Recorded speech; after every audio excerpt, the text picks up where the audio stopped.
আজকের ভিডিওতে আমি আপনাদেরকে দেখাবো ভারতের বিভিন্ন শহরে আইভিএফ ট্রিটমেন্টের খরচ, মানে টেস্ট টিউব বেবি নিতে গেলে কত টাকা খরচ হতে পারে। আর আপনি যখন আইভিএফ করার কথা প্ল্যান করছেন তখন আপনার মনের মধ্যে একটা প্রশ্ন জাগতে পারে যে আইভিএফ করবেন নাকি আইসিএসআই করবেন। তবে আপনাদেরকে একটা কথা বলে রাখি, আইভিএফ এবং আইসিএস এর যে প্রসেসিং সেটা কিন্তু মোটামুটি একরকমেরই, কিছুটা ডিফারেন্স আছে। পরবর্তী ভিডিওতে ওই ডিফারেন্সটা আপনাদের সামনে তুলে ধরবো। তবে আইভিএফ এবং আইসিএসআই করার জন্য কিন্তু খরচ কিন্তু মোটামুটি একরকমেরই হয়। সো চলুন আজকের ভিডিওতে আপনাদেরকে আইভিএফ বা আইসিএসআই চিকিৎসার সম্পূর্ণ চিকিৎসা খরচটা দেখিয়ে দেব।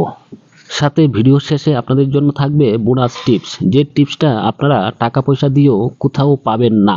সো ভিডিওটাকে কন্টিনিউ দেখতে থাকুন। তাছাড়াও এই ভিডিওতে আমি যে প্রাইজিংটা দেখাচ্ছি এটা কিন্তু সম্পূর্ণই আমার ব্যক্তিগত এক্সপিরিয়েন্স।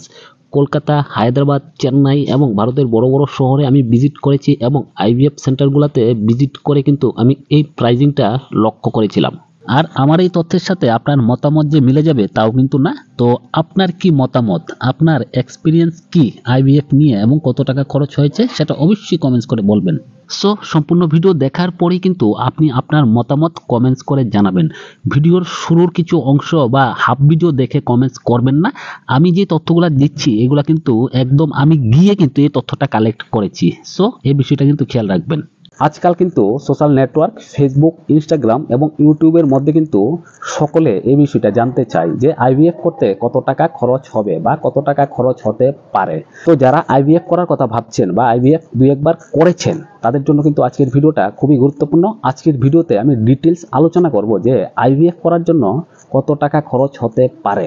তো ভিডিওটা খুবই গুরুত্বপূর্ণ। ভিডিওটাকে প্রথম থেকে লাস্ট পর্যন্ত মনোযোগ সহকারে দেখবেন। ভিডিও ভালো লাগলে লাইক করবেন এবং ভিডিওটাকে বেশি বেশি পরিমাণে শেয়ার করবেন। তাছাড়াও ভারতের চেন্নাই, হায়দ্রাবাদ, বেঙ্গালুরু, কলকাতা, দিল্লি, মুম্বাইয়ের বড় বড় হসপিটালগুলোর গাইড এবং ইনফরমেশন পেতে চাইলে চ্যানেল ভিজিট করবেন। চ্যানেলে সব ভিডিও দেওয়া আছে। তাছাড়াও কোনো কিছু জানতে চাইলে কমেন্টস করবেন। আর পরবর্তী ভিডিওটা সবার আগে দেখার জন্য চ্যানেলটাকে সাবস্ক্রাইব করবেন। আইভিএফ করতে কত টাকা খরচ হবে মনে রাখবেন। আইভিএফ কিন্তু 1-2 দিনে বা 1 মাসের মধ্যে হয় না। আইভিএফ করতে মিনিমাম 2-3 মাস বা 6 মাস বা 1 বছর সময় লাগতে পারে। আর সময় বেশি লাগার কারণ হলো অনেকেরই কিন্তু ক্রিটিক্যাল অনেক সমস্যা থাকে, ওই সমস্যাগুলোর সমাধান করতে কিন্তু সময় লাগে।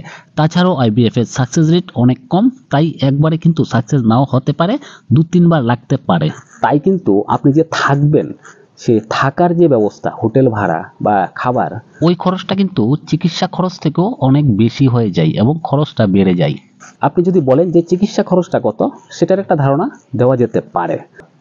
তো অনেকেই বলে থাকে যে আইভিএফ করতে নাকি 10 লাখ, 15 লাখ, 8 লাখ এরকমের টাকা লাগে, কিন্তু না, এটা কিন্তু সম্পূর্ণই ভুল।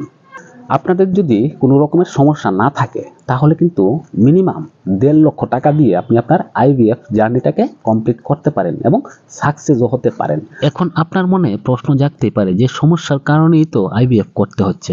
সমস্যা 2 রকমের আছে। একটা হলো নর্মাল, যেমন শুধুমাত্র টিউব ব্লকেজ বা হাজবেন্ডের শুক্রাণুতে কোনো হালকা সমস্যা থাকার ফলেও কিন্তু আইভিএফ করতে হয়, এবং ক্রিটিক্যাল অনেক কেস থাকে যেগুলোর ব্যাপারেও কিন্তু আপনাকে জানতে হবে এবং চিকিৎসা নিতে হবে। তাই সর্বপ্রথম আপনাদেরকে টেস্ট করতে হবে। টেস্ট করার পরেই কিন্তু আপনাকে বাজেটটা দেওয়া হবে। আর আপনাদের যদি কোনো রকমের সমস্যা থেকে থাকে এগুলোর জন্য সার্জারি করতে হবে। ওই সার্জারি করতে কিন্তু অনেক টাকা খরচ হয়ে যায়। তো ভারতের বিভিন্ন হসপিটালগুলো, যেমন কলকাতাতে আপনি 1.5 লক্ষ টাকা দিয়ে কিন্তু আইভিএফ করতে পারবেন সর্বনিম্ন। তাছাড়াও কিন্তু বিভিন্ন আইভিএফ সেন্টারে বিভিন্ন রকমের প্যাকেজ দেওয়া থাকে এবং এগুলার প্রাইসও কিন্তু বিভিন্ন রকমের। যেমন সবথেকে পপুলার একটা প্যাকেজ হলো 1,80,000 বা 2 লক্ষ টাকার মধ্যে। এটার মধ্যে কিন্তু আপনাদের আইভিএফ এর সম্পূর্ণ ট্রিটমেন্ট করানো হবে এবং এমব্রিও যে ফ্রিজিং করা হয় সেই ফ্রিজিং চার্জও কিন্তু ইনক্লুডিং। তবে অনেক সময় দেখা যায় যে সিমেন বা এগটাকেও কিন্তু ফ্রিজিং করতে হয়। তবে ওই সময়ে কিন্তু সিমেন এবং এগের ফ্রিজিংয়ের জন্য আপনাদেরকে এক্সট্রা পে করতে হবে। তাছাড়াও কিন্তু আইভিএফ চলাকালীন বা আইভিএফ এর পরে যে মেডিসিনগুলো দেওয়া হয় ওই মেডিসিনগুলোর পয়সাটাও কিন্তু আপনাকে বহন করতে হবে। আর এই ভিডিওতে যে প্রাইজিংটা দেখানো হচ্ছে এটা কিন্তু দেখানো হচ্ছে সম্পূর্ণ ভারতীয় রুপি, মানে ভারতীয় টাকার হিসেবে। চলুন আপনাদেরকে আইভিএফ এর সম্পূর্ণ খরচটা আমি ধাপে ধাপে দেখাবো এবং এখানে কিন্তু অনেক গুরুত্বপূর্ণ বিষয় আছে যে বিষয়টা কেউ আপনাকে বলবে না, তাই আমি কিন্তু সবগুলো বিষয় আপনাদের সামনে তুলে ধরছি। এখানে আইভিএফ প্রসেসের প্রথম খরচটা হলো প্যানেল টেস্ট, মানে আইভিএফ করার আগে যে টেস্টটা করা হয়ে থাকে। যেমন কলকাতার বিভিন্ন সেন্টারে কিন্তু এই যে টেস্টগুলো করাতে 7-8 হাজার টাকা লাগে, এবং দিল্লি, মুম্বাই, কলকাতা এবং বেঙ্গালুরুও কিন্তু সেম। আর যারা ধরুন একবার দুইবার আইভিএফে ফেল হয়েছে, তাদের জন্য কিন্তু এই খরচটা একটু বেশি, কারণ তাদেরকে আরও এক্সট্রা কিছু টেস্ট করানো হয়, যে টেস্টগুলোর প্রাইস বেশি। তো আপনি ধরে রাখতে পারেন যে যাদের সমস্যা আছে বা আগে আইভিএফ করে ফেল হয়েছে, তাদের 50,000 টাকা লাগতে পারে টেস্ট করানোর জন্য। এটা হলো সর্বোচ্চ। সর্বনিম্ন 15-20 হাজার বা 30,000, 40,000 এরকমেরও লাগতে পারে। এই প্রাইসটা একটু কম বেশি হতে পারে। যত বড় আইভিএফ সেন্টার আছে, যত বড় বড় নাম, যত বড় বড় ব্র্যান্ড, ওইগুলোর মধ্যে কিন্তু এই প্যানেল টেস্টের প্রাইসটা একটু বেশি নিয়ে থাকে, কারণ তারা এক্সট্রা টেস্টগুলো কিন্তু করে নেয়। তারপরে আসবে আইভিএফ এর খরচ। আইভিএফ এর খরচটা কিন্তু বিভিন্ন জায়গায় বিভিন্ন রকমের। ম্যাক্সিমাম আইভিএফ সেন্টারগুলোতেই কিন্তু আইভিএফ এর যে প্রাইস, সেটা হলো 1.5 থেকে 2 লক্ষ টাকার মধ্যে। আর আপনাদের যদি বিভিন্ন রকমের সার্জারি করতে হয়, তাহলে ওইগুলার খরচ কিন্তু আলাদা। এই ভিডিওটা যারা দেখছে ম্যাক্সিমামই কিন্তু বাঙালি, আর বাঙালিরা কিন্তু যে কোনো ব্যাপারই সবার আগে যে জায়গায় গিয়ে থাকে সেটা হলো কলকাতায়। কলকাতার প্রাইসিংটাও কিন্তু কিছুটা এইরকমই। কলকাতার মতন সেম প্রাইস কিন্তু ভারতের বড় বড় শহরগুলোতে। তো দিল্লি, মুম্বাই, বেঙ্গালুরু, হায়দ্রাবাদ বা চেন্নাইয়ের মধ্যেও কিন্তু সেম, মিনিমাম 1.5 লক্ষ টাকা। এরকমের অনেক সেন্টার আছে যেখানে 1.5 লক্ষ টাকা দিয়ে কিন্তু আইভিএফ করানো হয়। আর বড় বড় সেন্টার, যেগুলো নাম করা সেন্টার মানে কি, যেগুলা মানুষ বেশি বলে, মানুষ বেশি গিয়ে থাকে, ওইগুলোর মধ্যে কিন্তু মিনিমাম 2.2 লাখ, মানে 2,20,000 ইন্ডিয়ান টাকা লাগে। তো এই দিল্লি, মুম্বাই, বেঙ্গালুরু এবং হায়দ্রাবাদের IVF treatment, IVF centre, best IVF centre নিয়ে কিন্তু ভিডিও চ্যানেলে দেওয়া আছে। আপনারা চ্যানেল ভিজিট করে ভিডিওগুলো দেখে নিতে পারেন। আর আইভিএফ এর সাকসেস রেট বাড়ানোর জন্য আপনাদেরকে কি কি করতে হবে, ওই ভিডিওটাও চ্যানেলে দেওয়া আছে। আইভিএফ এ যাওয়ার আগে অবশ্যই ভিডিওটা দেখে নেবেন। হ্যাঁ, আপনি ইচ্ছা করলে আপনার আইভিএফ এর সাকসেস রেটটাকে কিন্তু বাড়াতে পারেন। এরকমের কিছু যোগা, এক্সারসাইজ, আপনার লাইফস্টাইল, এরকমের কিছু খাবার বা সাপ্লিমেন্ট আছে, যে বিষয়গুলো আপনি যদি ফলো করেন তাহলে কিন্তু আপনার আইভিএফ এর সাকসেস রেট অনেক বেড়ে যাবে। এবং এরকমও দেখা গেছে এই গুরুত্বপূর্ণ বিষয়গুলো ফলো করার পরে কিন্তু অনেককেই আর আইভিএফ করতে হয়নি, ন্যাচারালি কিন্তু কনসিভ হয়ে গেছে। তাই কিন্তু ওই ভিডিওটা আপনারা দেখে নেবেন। তাছাড়াও আইভিএফ সেন্টারগুলোতে কিন্তু বিভিন্ন রকমের প্যাকেজ থাকে। যেমন ধরুন 1 সার্কেল, 2 সার্কেল, 1 সার্কেল মানে একবার, 2 সার্কেল মানে 2 বার, 3 সার্কেল মানে 3 বার। তখন কিন্তু খরচটা বেড়ে যায়। একবার আইভিএফ করতে যেহেতু 2 লক্ষ বা 2.5 লক্ষ টাকা লাগতে পারে, তো 3 বার করতে এখানে 6-7 লক্ষ টাকার মতো লাগতে পারে, কিন্তু হসপিটালগুলোতে বিভিন্ন রকমের প্যাকেজ দেওয়া থাকে। 3 লাখ, 3.5 লাখ বা 5 লাখ এরকম ভাবে প্যাকেজ দিয়ে থাকে। আর আইভিএফ এর সাকসেস রেট যেহেতু মাত্র 40%, সেহেতু ওই প্যাকেজগুলো কিন্তু অনেক জনপ্রিয়। তো বিভিন্ন মানুষ বা বিভিন্ন হসপিটাল আপনাকে বলবে যে তাদের সাকসেস রেট 80%, 90%, কিন্তু না। আপনি গুগল সার্চ করে বা বিশ্বের বড় বড় হসপিটাল বা ডক্টরদের সাথে কথা বললে জানতে পারবেন যে আইভিএফ এর সাকসেস রেট কিন্তু সর্বোচ্চ 40%। আর যাদের বয়স বেশি হয়ে গেছে বা যাদের বিভিন্ন রকমের সমস্যা আছে, তাদের বেলায় কিন্তু সাকসেস রেটটা আরও কম। তাই একবার আইভিএফ করে সাকসেস হওয়াটা কিন্তু বিরাট একটা ব্যাপার। ম্যাক্সিমাম একবারে সাকসেস হয় না, 2 বার বা 3 বার করতে হয়। তাই কিন্তু এখানে খরচটা ওই 5, 7, 10, 15 এরকম হতে পারে, মানে 5, 7, 10, 15 লক্ষ টাকা।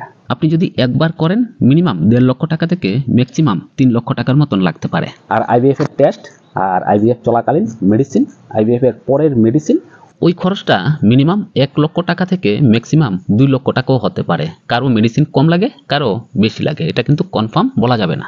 তবে আইভিএফ করাতে যদি 1.5 লক্ষ টাকা লাগে, আইভিএফ এর আগে এবং পরের বিভিন্ন রকমের টেস্ট এবং মেডিসিন মিলিয়ে আরও 1.5 লক্ষ টাকা, টোটাল 3 লক্ষ টাকা খরচ হবে। তাছাড়াও আপনার যাতায়াত, থাকা, খাওয়া এগুলা নিয়ে কিন্তু খরচটা আরও অনেক বেড়ে যাবে। তবে আইভিএফ করার জন্য এই 3 লক্ষ টাকার মতনই খরচ হবে। তবে এই টাকাটা বাড়তেও পারে এবং কমতেও পারে। আর আমি ডক্টর নই যে আমি আপনাদেরকে কনফার্ম বলতে পারবো, ডক্টররাই কিন্তু এই বিষয়টা বলতে পারবে। তাই আপনি যখন আইভিএফ করার জন্য যাবেন তখন কিন্তু খুব ভালোভাবে ইনকোয়ারি করে তারপরেই একটা ভালো আইভিএফ সেন্টার সিলেক্ট করে আপনারা আইভিএফ করাতে যাবেন। তো এখন আপনাদের জন্য বোনাস টিপস। ভারতের মধ্যে এরকমের অনেক আইভিএফ সেন্টার আছে যেগুলোর মধ্যে কিন্তু কোনো প্যাকেজ নেই। আর আইভিএফ কিন্তু এরকমের একটা ট্রিটমেন্ট, এটা কিন্তু একটা প্রসেসে হয় না, এটার অনেকগুলা প্রসেস আছে। তো এরকমের অনেক সেন্টার আছে যে সেন্টারগুলোতে আপনাকে এই যে প্রসেস, এক একটা প্রসেসের জন্য কিন্তু বিল নেওয়া হবে এবং এক একটা প্রসেস যদি সাকসেস হয় তারপরে কিন্তু পরের প্রসেসটা করা হবে। এখন দেখা গেল একটা প্রসেস করার পরে আপনার অন্য কোনো সমস্যা দেখা দিয়েছে বা আপনার পার্টনারের সেরকমের কোনো ইমপ্রুভ হচ্ছে না, তখন কিন্তু ট্রিটমেন্টটা এখানেই বন্ধ করে দেওয়া হয় এবং আপনাদেরকে মেডিসিন এবং কিছু গাইডলাইন দেওয়া হয়। তারপরে আপনি আবার নেক্সট ডে আসার পরে আপনার আইভিএফ প্রথম থেকে শুরু হবে। এইভাবে করলে কি হয়, একটা প্রসেস শেষ হওয়ার পরে যখন আপনার আইভিএফটা আর হবে না তখন কিন্তু আপনাকে আর খরচ করতে হবে না। আর আপনার কাছ থেকে যদি এক্সট্রা বিলও নেওয়া হয়ে থাকে এটাও কিন্তু আপনাকে ব্যাক করে দেওয়া হয়। তাই আপনারা চেষ্টা করবেন এইরকমভাবে আপনাদের আইভিএফ জার্নিটাকে সম্পূর্ণ করতে। আমি আশা রাখবো আপনার আইভিএফ জার্নিটা যেন একবারেই সাকসেস হয়। সো বন্ধুরা, এটাই ছিল আজকের ভিডিওটা যে আইভিএফ করতে কত টাকা লাগতে পারে। আশা করি আপনি এই বিষয়টা বুঝতে পেরেছেন। ভিডিওটা ভালো লাগলে লাইক করবেন এবং ভিডিওটাকে বেশি বেশি পরিমাণে শেয়ার করবেন। তাছাড়াও যদি কোনো কিছু জানতে চান অবশ্যই কমেন্টস করবেন। আর পরবর্তী আপডেট ভিডিওটা সবার আগে দেখার জন্য চ্যানেলটাকে সাবস্ক্রাইব করবেন। সো বন্ধুরা, সম্পূর্ণ ভিডিওটা দেখার জন্য আপনাকে অসংখ্য ধন্যবাদ। আবার দেখা হবে আপনার সাথে পরবর্তী আরেকটা ভিডিও নিয়ে। পরবর্তী ভিডিও দেখার আমন্ত্রণ রইল। এই সময়টার মধ্যে সকলে ভালো থাকবেন। টাটা।